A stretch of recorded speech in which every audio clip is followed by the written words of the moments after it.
This is electromagnetic theory. तो इस electromagnetic theory में हम क्या देखेंगे, आइसोलेटेड सिस्टम चार्ज कंजर्व होता है। जो आइसोलेटेड सिस्टम होते हैं उसमें चार्ज कंजर्व होता है। चार्ज की प्रॉपर्टी क्या होती है, charge an object does not depend upon speed of the object. मतलब जो आपको हम ऑब्जेक्ट दिखा रहे हैं वो चार्ज, इस पर कितने हैं, +3 इलेक्ट्रॉन का चार्ज। सपोज़ इस पर +3 इलेक्ट्रॉन का चार्ज है, अगर ये 100 किलोमीटर की रेस से चलता है, 1000 किलोमीटर की रेस से चलता है, तब भी इस पर जो 3+ चार्ज है वही चार्ज होगा, ना कम होगा ना ज़्यादा होगा। जैसे फार्मूला है कूलम्ब्स लॉ। कूलम्ब्स लॉ में आप क्या देख रहे हैं, सम चार्जेस रिपल। क्यों रिपल कर रहा है, क्योंकि सेम चार्जेस, जैसे इसमें भी पॉजिटिव चार्ज है और इसमें भी पॉजिटिव चार्ज है, Q1 में भी पॉजिटिव चार्ज है, Q2 में भी पॉजिटिव चार्ज है, तो ये क्या करेंगे, एक दूसरे को रिपेल करेंगे। जहाँ पर सेम चार्ज होता है वो एक दूसरे को रिपेल करते हैं। इसमें मैग्नीट्यूड का फोर्स लगता है, ठीक। बीच की दूरी को क्या कहेंगे, R कहेंगे। ये किस पे डिपेंड होता है, न्यूटन फर्स्ट लॉ पे। न्यूटन फर्स्ट लॉ क्या कहता है कि अगर हम गति की अवस्था में हैं तो गति की अवस्था में रहना चाहते हैं, अगर स्थिर अवस्था में है तो हम स्थिर अवस्था में ही रहना चाहते हैं। तो फोर्स क्या लग रहा है, Q1 Q2। अब फोर्स क्या हो जाएगा, 1/4πε0 Q1 Q2 अपान R²। तो अगर इस पर हम K लगा देते हैं तो F क्या हो जाएगा, K Q1 Q2 अपान R²। ये क्या है, प्रिमिटिव ऑफ फ्री स्पेस। अब डायरेक्शन आप देखना है कि डायरेक्शन कैसे देखेंगे, जो F Q1 Q2 = 1/4πε0 है, Q1 Q2 अपान R²। कुछ फोर्स आपको इस दिशा में लग रहा है और ये फोर्स आपका इस दिशा में लग रहा है। तो अगर हम इस फोर्स पे मान के चलें Q1 Q2 को, तो Q2 अपोजिट डायरेक्शन में है, अगर इसे पॉजिटिव मानते हैं तो ये निगेटिव डायरेक्शन में हो जाएगा। इसी तरह से F = क्या हो जाएगा, Q1 Q2 = 1/4πε0 Q1 Q2 अपान R²। और ये R² क्या हो जाएगा, निगेटिव हो जाएगा, ये अपोजिट डायरेक्शन है। डायरेक्शन सेम है तो R = R ही होगा, लेकिन अगर डायरेक्शन सेम नहीं है, देखिए डायरेक्शन इधर है, Q1 की डायरेक्शन F का इधर जा रहा है, Q1 का डायरेक्शन F का इधर जा रहा है, इसका इधर जा रहा है, सेम डायरेक्शन नहीं है, तब यहाँ पे R क्या हो जाएगा, निगेटिव हो जाएगा। This is point of Q1 और Q2। ये आवेश है, ये F Q1 Q2 × 1/4πε0 Q1 Q2 अपान R², R²। तो F Q1 Q2 = -1/4πε0 Q1 Q2 अपान R², R²। अब F, ये जो आपका फोर्स है ये वेक्टर स्केल है कि स्केलर, वेक्टर है कि स्केलर है, तो वेक्टर है क्योंकि ये गति की दिशा दिखा रही है। तो F vector Q1 Q2 = 1/4πε0 Q1 Q2 अपान R², R²। तो F वेक्टर Q2 Q1 क्या हो जाएगा, पॉजिटिव हो जाएगी।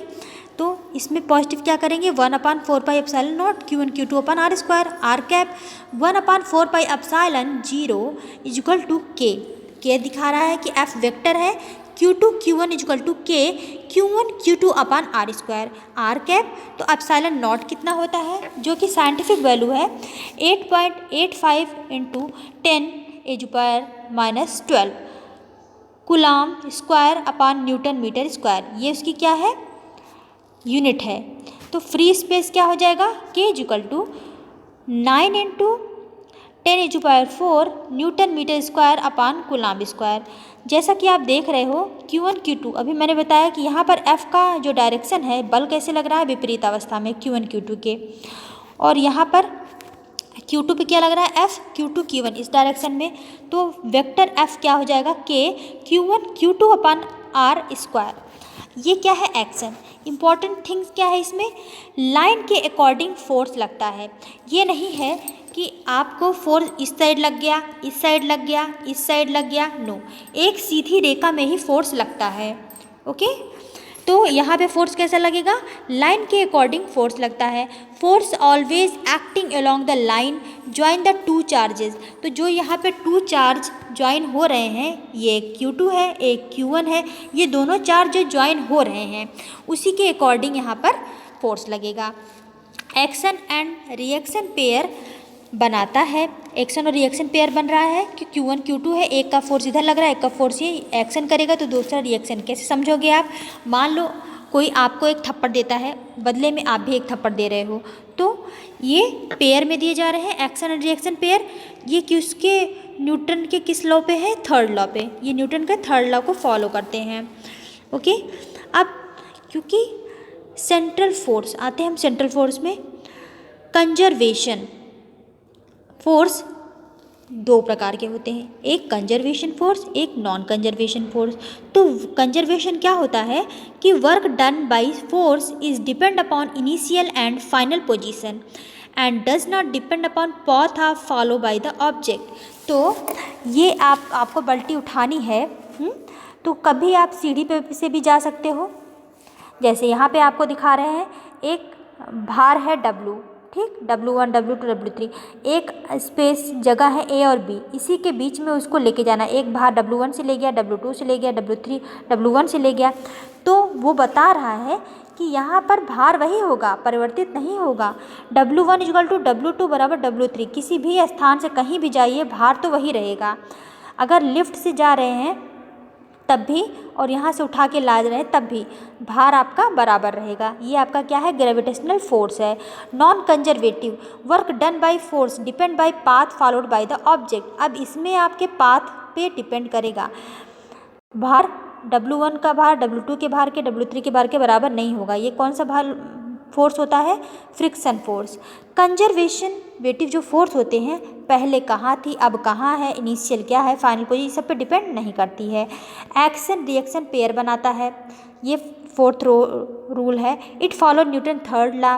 तो थर्ड लॉ क्या है? Definition, for every action there equal and opposite direction, magnitude should be same for action and reaction force, weight is force.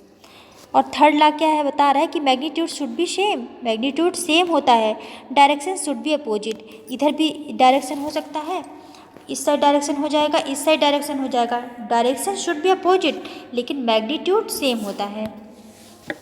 Nature of action and reaction force should be action and reaction force acting on different object. कैसे object पे कर रहे हैं? It follow Newton. देखो electromagnetic force, ये है electromagnetic force Q1 और Q2। Magnitude कितने बल का है ये कैसे ज्ञात करेंगे आप कि मैग्नीट्यूड कितने बल का है? F वेक्टर स्केल है। Q = Q1 = K Q1 Q2 अपन R² R कैप, ये आपका पॉजिटिव डायरेक्शन शो कर रहा है। और F vector Q1 Q2 = -K Q1 Q2 अपन R² R कैप, ये आपके निगेटिव डायरेक्शन शो कर रहा है। तो इलेक्ट्रोमैग्नेटिक फोर्स क्या होता है? Coulombic force follow newton third law. जैसे हम एक एग्जांपल आपको देते हैं, जैसे वो बता रहा है कि A और B के बीच की दूरी कितनी है? 10 मीटर। तो 10 कूलाम लग रहा है, यहाँ पे 10 कूलाम चार्ज है। तो find out force on charge object B due to A। तो A के कारण B पे कौन सा चार्ज लग रहा है? जैसे Q1 तो 10 है, Q2 क्या है? 10 है। अब F कैसे ज्ञात करोगे? K Q1 Q2 अपन R² R कैप, तो आपका 10 मल्टीप्लाइड, देखो Q1 भी 10 कूलाम है, Q2 भी 10 कूलाम है। अब क्या हो जाएगा कि ये हो जाएगा आपका BA = क्या हो जाएगा? Same charge repel each other, तो सेम चार्ज एक दूसरे को रिपेल करते हैं, तो K = क्या हो जाएगा? 100, 10 10 जाए 100 एंड 10 10 जाए 100 इंटू R, तो K R हो जाएगा। तो इसकी वैल्यू क्या हो जाएगी? 9 मल्टीप्लाइड 10 × 9 एंड R कैप, ये आपका FBA हो जाएगा। FBA वेक्टर क्या हो जाएगा? 9 मल्टीप्लाइड 10 × 9 न्यूटन मैग्नीट्यूड का फोर्स, मैग्नीट्यूड का फोर्स निकल गया। अब आते हैं इलेक्ट्रोमैग्नेटिज्म। ये इलेक्ट्रोमैग्नेटिज्म होता क्या है? चाहे मैग्नेट हो, इलेक्ट्रिसिटी हो, हेडफोन हो, सब में इलेक्ट्रोमैग्नेटिज्म होता है। मोबाइल हो, कंप्यूटर हो, म्यूज़िक वेव्स हो, इस सब में मैग्नेटिक फील्ड कैसे जनरेट होती है इसको हम पढ़ेंगे। इलेक्ट्रिक फील्ड स्पेस ऑक्यूपाई करे और मास हो तो उसे मैटर कहते हैं। तो सब में क्या होता है? मैटर क्या है? जिसमें भी स्पेस हो, जिसमें मास हो, वो क्या होता है? मैटर। सारी चीज़ें मैटर है, जो दिखती हैं वो सारी चीज़ें मैटर होती हैं। बेसिक यूनिट है स्मॉल पार्टिकल, एटम और मॉलिक्यूल। तो रदरफोर्ड ने रिएक्शन एक्सपेरिमेंट क्या किया कि जो सेम चार्ज नहीं है वो एक दूसरे को अट्रैक्ट करते हैं। अट्रैक्ट जैसे प्लस है माइनस है, अलग अलग चार्ज है तो वो एक दूसरे को अट्रैक्ट करते हैं। तो अब हम इलेक्ट्रोमैग्नेटिज्म में क्या पढ़ते हैं, स्टडी ऑफ चार्ज। इसमें क्या पढ़ना है हमको, स्टडी ऑफ चार्ज, चार्ज की स्टडी करना है। तो conservation of charge, charge not to be create not destroy. जैसे आप जानते हो कि चार्ज जो होता है ना तो क्रिएट होता है और ना तो डिस्ट्रॉय होता है, ये केवल वन प्लेस से दूसरे प्लेस में ट्रांसफ़र हो जाता है। तो find out charge on object. चलिए हम ऑब्जेक्ट पे कितने चार्ज है इसको पता करते हैं। आइसोलेटेड सिस्टम का चार्ज कांस्टेंट होता है, ये पता कर लीजिए। आइसोलेटेड सिस्टम का चार्ज क्या होता है, कांस्टेंट होता है।